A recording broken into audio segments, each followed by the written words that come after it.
Voilà. Ah oui, Il a tout dit. quand la vérité est dite en quelques phrases, il n'y a pas besoin d'épiloguer. Ministre de l'Intérieur veut donc de la fermeté et de la sévérité. Oui, parce qu'il y a quand même deux choses qu'on apprend depuis la mort tragique d'Elias.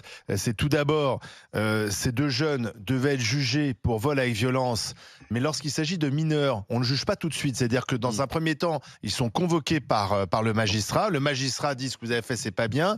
Rendez-vous dans 8 mois pour avoir la sanction. Ça s'appelle la césure 8 pénale. mois. Voilà, et c'est prévu par la justice des mineurs. Donc pendant 8 mois, et on sait ce que c'est 8 mois dans la vie d'un mineur qui est visiblement en train de basculer et prêt à tout. Et puis la deuxième chose qu'on apprend également, c'est la prolifération quand même des armes blanches chez les mineurs. C'est pas moi qui le dis, hein, c'est à Paris, il y a même eu un plan armes blanches présenté hier, coïncidence. Rien qu'au premier trimestre de cette année scolaire, on compte dans la capitale déjà 40 attaques de ce type dans les collèges, lycées, écoles de la capitale. Il y a un sondage qui a été publié, 9 enseignants sur 10 affirment avoir eu connaissance d'un acte de violence dans leur établissement au cours de la précédente année scolaire.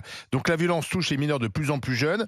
Les magistrats en poste dans les tribunaux notent qu'une frange des adolescents est devenue inaccessible à la sanction pénale. Ces jeunes gens sont capables de donner des coups de couteau pour un rien et même de tuer. Et voilà ce que dit la magistrate Béatrice Brugère qui est interrogée dans les colonnes du Parisien ce matin. La loi actuelle est à contretemps. Les adolescents comparaissent rapidement pour déterminer leur culpabilité et ensuite donc ils doivent attendre beaucoup plus tard pour avoir leur sanction. Je suis favorable à des comparutions rapides en justice. L'enjeu est de pouvoir contenir leur violence et leur faire prendre conscience de la gravité de leurs actes. Juger vite, ce n'est pas une justice expéditive, ou plus sévère, c'est une justice juste. Est-ce qu'il faut effectivement juger en comparution immédiate les mineurs ? 32-16 pour le dire au GG, le dire aux grandes gueules. Barbara qui était la première à agir, à dire oui, voilà, de la fermeté, c'est ce qu'on veut. Quoi. Oui, mais enfin, de toute façon, il y a même un moment où ça devient épuisant. Moi, je le dis de toute façon, il est vraiment minuit moins 2. Donc, soit on se réveille une bonne fois pour toutes et on arrête avec les sentiments d'eux, et on regarde la France telle qu'elle est aujourd'hui.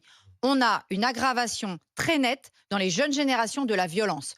Cette violence, elle est aussi sur fond, excusez-moi, d'inculture, de non-éducation, de non-instruction. Parce que ces mêmes-là, mettez-les, les deux là, j'aimerais bien qu'on les mette devant un texte de sixième. On va voir aussi quel est leur niveau scolaire, parce que c'est corrélé en général, c'est corrélé avec la déscolarisation. Est-ce que ce pays est en train de se rendre compte d'une grande partie de sa jeunesse qui va être ingérable, qui va être inintégrable économiquement, parce que qu'est-ce qu'on va en faire économiquement de ces gens-là? Alors, je veux bien, hein, il va y avoir 2 auditeurs qui vont nous appeler, qui vont nous expliquer, oui, moi aussi, quand j'étais jeune, j'ai fait ça, et puis maintenant, je suis chef d'entreprise. Oui, mais ça, c'est des exceptions, et c'est tant mieux quand ça existe. Mais nous, on voit la masse dans nos collèges, dans nos lycées et dans les écoles primaires de problématiques d'éducation qui sont aujourd'hui massives. Donc, et c'est école pas primaire, un tu veux dire dès le sentiment. plus jeune âge, quoi, en Et fait. bien c'est sûr, ça. quand on disait que dès l'école primaire, on pouvait identifier des enfants qui avaient des graves carences éducatives, parce que tout ça, ça naît où? Ça naît dans des familles. J'ai amené ici un livre, parce qu'on parle beaucoup du docteur Maurice Berger. Ce livre-là, je l'ai lu il y a déjà plusieurs années. Ça s'appelle « Sur la violence gratuite en France, adolescents hyperviolents, témoignages et analyses ». C'est un des premiers pédopsychiatres qui a analysé à Grenoble. On pourrait l'inviter d'ailleurs, ce Maurice Berger. Tiens. Mais Maurice Berger, ça fait 20 ans qu'il écrit là-dessus. Il a été le premier à monter un service de pédopsychiatrie sur les jeunes adolescents violents.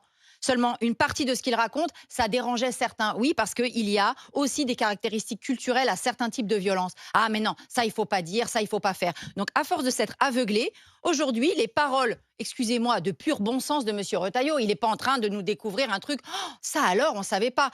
80% des Français disent ce que M. Retailleau est en train de dire. Seulement, comme une certaine partie des médias, mais alors pourquoi certaine on fait rien partie des alors politiques sont là à s'émouvoir des vérités. On ne fait rien parce qu'ils n'ont pas envie de faire quelque chose. Parce que si on fait quelque chose aujourd'hui, la situation est tellement grave que ce qu'il faut, c'est un choc judiciaire et un choc carcéral et un choc éducatif. Ces parents-là, parce que moi je vais vous dire juste une chose pour terminer, les 2 assassins de Elias, leurs parents, les parents de ces jeunes-là n'ont pas aimé leurs enfants. Il ne faut pas aimer vos enfants pour pas les avoir éduqués comme ça, pour en avoir fait des criminels qui traînent dans les rues, qui sont déjà multirécidivistes. Ces parents-là, fini les allocs, fini les logements sociaux, sanctions éducatives, sanctions pécuniaires, et qu'on ne vienne pas nous faire chialer sur le reste de leurs enfants, c'est pas un problème. Moi, je dis que maintenant, ça doit être un choc pour tous les parents qui ne s'occupent pas de leurs enfants une bonne fois pour toutes. Voilà, il est 9h11, je crois que Barbara Voilà, a le tout constat est résumé, fait, on est bien. Alors, Philippe, pourquoi tu dis on ne veut pas agir?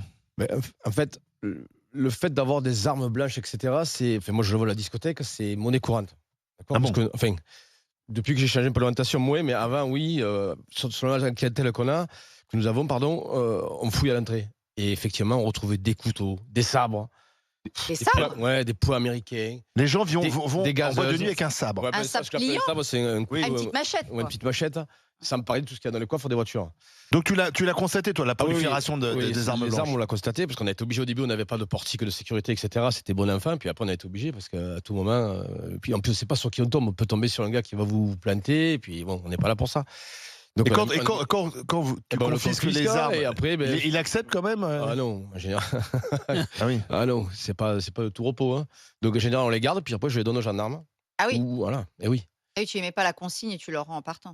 Non, ben, selon ce que c'est, si c'est un petit opinel ou quoi, ça va, mais Oui. quand c'est des sabres. Et des comment ils couteaux, justifient de venir en boîte avec Mais une parce que- machette Ils justifient parce Ils qu'ils sont ont pas bien. peur. Et parce Après- qu'ils te disent que les autres non aussi. Ils ont peur et. Oui, mais c'est tu l'escalade. comprends, Philou, si on se fait agresser, donc Voilà. ils ont peur. Les jeunes ont peur entre eux, il y a une violence qui s'est installée, et c'est comme ça, et c'est Tu compliqué. la C'est date de compliqué. quand à peu près ça Les années 2000 Ouais, ça fait une bonne dizaine d'années. Une bonne dizaine d'années. Et après, c'est aussi, que je te rejoins, c'est aussi culturel. Parce que bon, je vais pas faire d'amalgame encore une fois, mais Ah. là, j'ai changé complètement ma clientèle. J'ai pris une clientèle techno qui est une clientèle de baba cool, en fait. C'est les 68 de maintenant, il n'y a aucun problème. Avant, j'avais un club de rap, de reggaeton. Donc, rap reggaeton, c'est des mecs à sacoche. C'était bon, gentil au demeurant, mais armé. C'était complètement différent la clientèle. Et c'était beaucoup plus tendu à travailler. La clientèle techno est plus Ah cool. oui, la entre clientèle guillemets. techno, c'est. Les types sont défoncés, donc. Oui, Mais bon, non. Ah, ça, toujours. c'est des La raccourcis. modération. Ça, c'est des Allez, raccourcis. modération. Il arrive, il a les Non, yeux non, comme non, ça. c'est des raccourcis, C'est- c'est des raccourcis. Modération, merci. Tu veux avoir l'association des danseurs de techno sur le dos quoi. C'est des raccourcis, mais c'est un peu C'est ça. pas complètement faux. C'est pas complètement faux. Docteur Jérôme Ça fait un peu partie Marty. de la culture. Non, mais il y a plein de choses dans cette histoire. Évidemment qu'il faut des comparaisons immédiates sur des crimes comme ça. Mais il en faudrait aussi d'ailleurs chez les majeurs, quoi. Le problème, c'est que notre justice est à l'arrêt, il te faut 1 an, 2 ans, 3 ans parfois pour être jugé. Non, pardon, je Et qu'il t'interromps, Jérôme, parce que Ouais.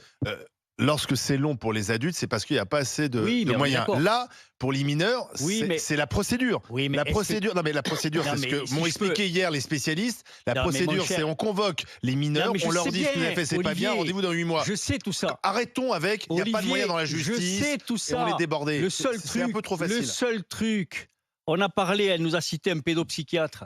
Il n'y en a plus. Il n'y a plus un pédopsychiatre en France. Les jeunes qui ont des problèmes psychiatriques sont dans la rue. Ouais. Donc, et la justice, c'est pareil. Donc, balancer des phrases, c'est facile. Ah oui. Mettre en œuvre, c'est plus difficile. Là où il faut agir rapidement, c'est surtout ce qui est arrivé avant d'arriver à ce Bien geste. sûr, oui. Ces gosses, ils sont multirécidivistes. Ils ont été jugés rapidement, ils ont été pris en charge rapidement sur tout ce qu'ils ont fait avant. Non. Donc, si tu veux, à un moment, c'est facile de faire des phrases, mais il faut peut-être mettre en œuvre tout ce qu'il faut pour agir avant qu'il y ait ces extrémités-là. Évidemment que quand il y a un meurtre, il faut juger tout de suite, être extrêmement sévère. Évidemment. Mais qu'est-ce qui a été fait dans toute la chaîne avant ? Ces deux gosses, ils avaient normalement sanction. Ils ne pouvaient pas être l'un à Oui, côté de et l'autre. ils ne respectaient pas ça. Ouais, Ils vivaient au même endroit. Non, ils vivaient pas au même endroit. Mais Ils si. étaient à 2 immeubles séparés. Non, mais Mais ils sont- arrête de mais- trouver oui, mais toujours dans le des même excuses. quartier. Olivier, quand on sépare un Non. couple, par exemple, parce qu'il y a des violences intrafamiliales, on ne les met pas dans 2 immeubles à côté, excuse-moi. Bah, quoi. ils sont chez leurs Donc, si tu parents. veux. Mais, Ouais, non, tu peux avoir des mesures d'éloignement. mais c'est Eh bien ben pour voilà. ça que tout ça, si tu veux, Mesure d'éloignement. on fait des paroles, on fait des phrases, mais on je ne suis met pas en d'accord. œuvre. Et la question, Moi, c'est c'est- ça qui m'énerve dans cette histoire, c'est que, On encore aurait une pu fois, en je te éloigner donne un. rendez-vous dans 1 mois, ou dans 2 mois, dans 1 mois ou dans 2 mois, nous reparlerons du même problème ici, rien n'aura été fait Oui. entre-temps. Philippe. Mais la question, c'est qu'est-ce qu'on va faire d'un gamin qui a 15 ans, en a déjà tué un autre ? C'est ça, C'est ça le c'est truc. ça. Parce que Voilà. bon, il va aller en prison, ok, mais en prison, qu'est-ce qu'il va faire ? Mais voilà, exactement. Je En voulais prison, dire, il va se on va retrouver l'enfermer avec les dans une grands frères cellule qui vont avec y 4 apprendre personnes quoi ou 6 personnes. En Et ça prison, n'aura aucune valeur éducative. Je ne sais Et pas quand qu'il il va va lire sortir, du ça sera Baudelaire le en même prison. empire. Attends, Philippe. Il va vas-y. pas aller lire du Baudelaire en prison. Donc Mais en bien prison, qu'est-ce sûr. qu'il va apprendre ? Il va apprendre à Et être La pire. violence. Voilà, donc peut-être qu'il faudrait les mettre dans des centres militaires enfermés, avec un genre de où ils soient élevés à la dure, levés à 5 h du matin, comme nous Ouais. quand on faisait l'armée, pendant une période d'années pour leur apprendre les. Enfin, Mais Avec une version éducative. les centres Ouais. éducatifs fermés, on en a 53 en France. Mhm. Dans chaque centre Et ils éducatif fermé, c'est une douzaine de jeunes, avec entre 25 à 30 adultes. Vous savez quel est le coût d'un jeune par jour dans un centre éducatif fermé ? C'est entre 700 et 900 euros par jour, qui coûte donc, c'est de l'argent public tout ça, hein, d'accord ? Avec plus de 40% de récidive. Donc on a un problème aussi avec les centres éducatifs fermés. Les jeunes sont pas assez nombreux. Ça fait en tout en France, il y a 640 jeunes dans des centres éducatifs fermés. Autant vous dire qu'on a plus que 640 gamins problématiques. Donc aujourd'hui, on n'a pas les structures d'accueil. Ça coûte une blinde à la collectivité. Moi, je suis navrée. Il y a une partie de ces jeunes, il y en aura toujours une partie, on ne pourra rien, ils vont être délinquants et ils vont être criminels. Mais il y a une partie qui aurait pu être sauvée si on avait pu détecter et sanctionner et gérer bien en amont deux aspects, les carences éducatives et les violences intrafamiliales. Quand un enfant, dès l'âge de 5-6 ans, il est soumis à des parents qui sont en grande carence éducative et qu'on ne vienne pas me raconter monoparental, hein. Il y a des mères seules qui s'occupent très bien de leurs enfants. C'est pas ça le problème. Il y a aussi des familles où le père, il est toujours en goguette, il est jamais là, toujours en voyage, un coup je reviens, un coup je m'en vais. Et ça joue. Non mais ça joue aussi beaucoup. Parce que nous, on en voit, hein, le père, il est jamais là. Ah ben il est en voyage, ah ben il va revenir, ah ben il est parti. Ah ben la mère, elle peut pas tout faire. Donc, et deuxième point, les violences intrafamiliales. Maurice Berger, justement, il le signale, une grande partie des jeunes qu'il a gérés pendant une vingtaine d'années, c'était des enfants qui étaient témoins de violences intrafamiliales, en particulier des pères très violents sur les mères, des grands frères très violents sur les mères. Et tout ça, c'est un cercle de violence. Je vais prendre un exemple extrême. Regarde, mais c'est lié aussi, et il le raconte. Regardez la famille Mera. La famille Mera, c'était de la violence depuis la petite enfance. Ils se tapaient tous les uns sur les autres. Ils se poignardaient même entre eux. Ils se foutaient des coups de couteau. Sympa. Quand on grandit dans ce genre d'ambiance, on peut en arriver aux extrémités terribles, là, qui sont en plus idéologiques. Mais je veux dire, vous avez énormément de familles.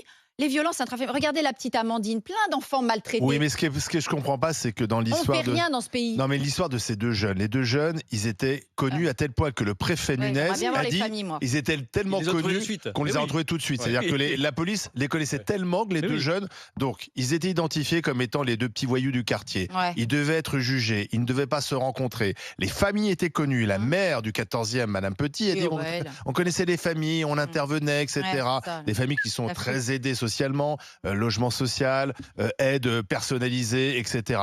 Et malgré tout ça, on n'empêche pas le drame. Donc, est-ce que c'est parce qu'il n'y a pas de sévérité suffisante C'est du côté de la aussi- justice? Alors, et c'est on va- aussi parce qu'il y a Il y une a pas certaine que ça. forme de communautarisme dans certains quartiers, de clientélisme. Et moi, je vais vous dire une chose. Ils connaissaient très bien le quartier, ils étaient très bien connus dans le quartier et ils savaient aussi qui était qui. Et donc, Elias, il avait Non, il le Elias connaissait et ses pas. amis. Non, il le connaissait pas, mais il Enfin, a priori, l'avait c'est ce vu que, tourner. Il l'avait vu l'enquête. tourner dans le quartier. Ouais. Donc, moi, je vous dis aussi, faudra bien creuser aussi certains aspects parce que ces gens-là, ils traînent dans ces quartiers-là. Il y a des gens qu'ils ont repérés et qui Tu veux dire ciblent quoi? d'une façon ou d'une Parce autre. que Elias était juif? Oui, bah, peut-être que ça a joué parce qu'il y a des gens chez qui certaines personnes chez qui c'est obsessionnel et ils se sont peut-être dit, mais ça aurait pu être un autre, peu importe, mais peut-être que ça a pu jouer aussi et de toute façon, ça sera investigué aussi.